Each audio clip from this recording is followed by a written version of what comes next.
Ahoy! I'm Captain Happy, and I'm here to talk about Expedition Agartha.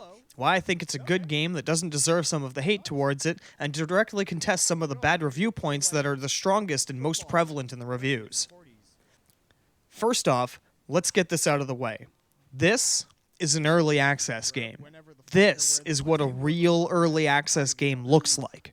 Not one of these double or AAA type games that get peddled to people via early access in a way to siphon the money out of its customers without needing to deliver a decent or even completed product ever. This is a project with a 4-person dev team, very passionate and dedicated to the idea of bringing the world this game. Naturally, they have investors, and with any investors, they are not too keen on waiting through an entire 5 to 7 year development process to capitalize on their investments.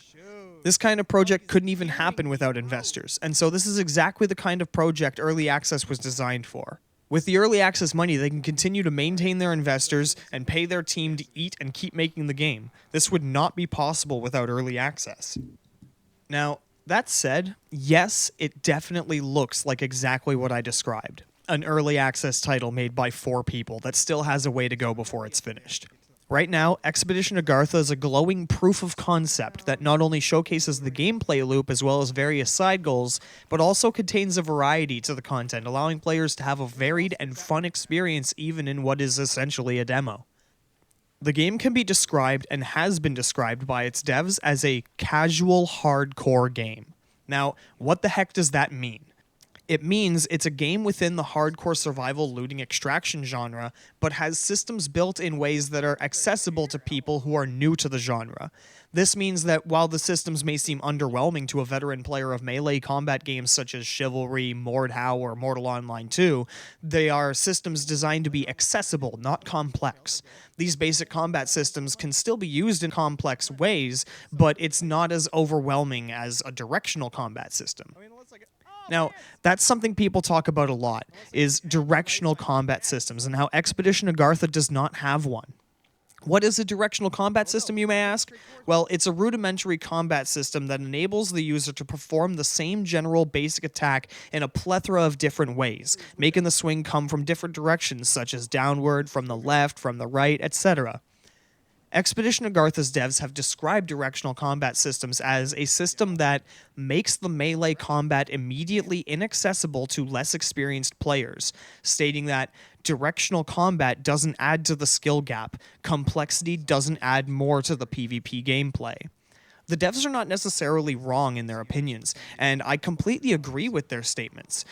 I want to fight and not have to literally flick my mouse to block in some direction, and how directional combat systems are a trap, an illusion that hardcore players think increases the skill ceiling. It doesn't increase the skill ceiling, it creates a whole new skill room with a super high floor that only the 1% of players can enter, and as the dev says, this game isn't made for that.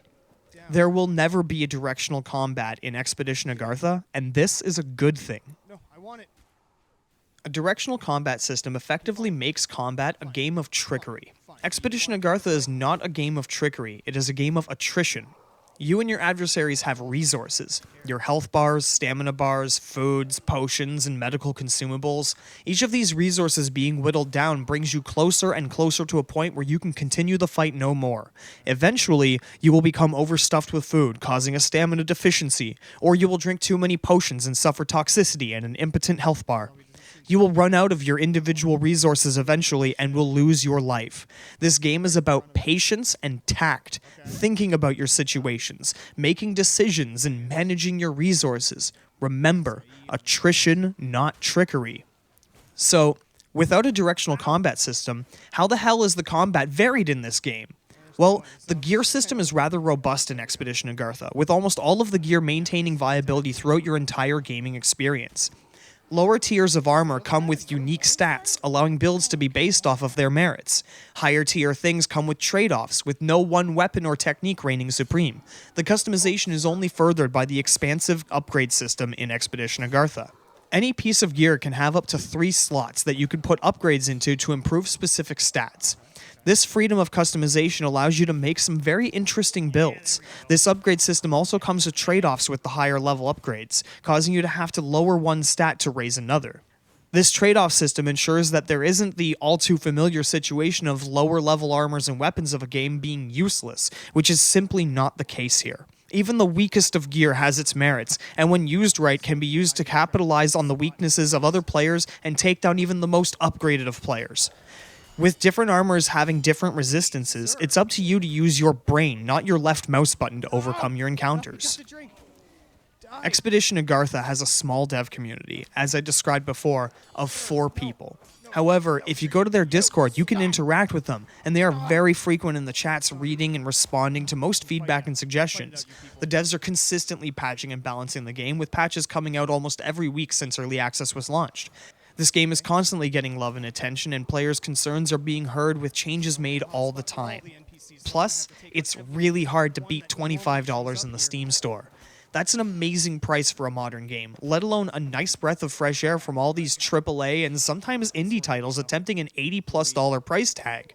It's nice to get an indie game for an indie price, and to also know that the money is directly contributing to the developers and their ability to further the project.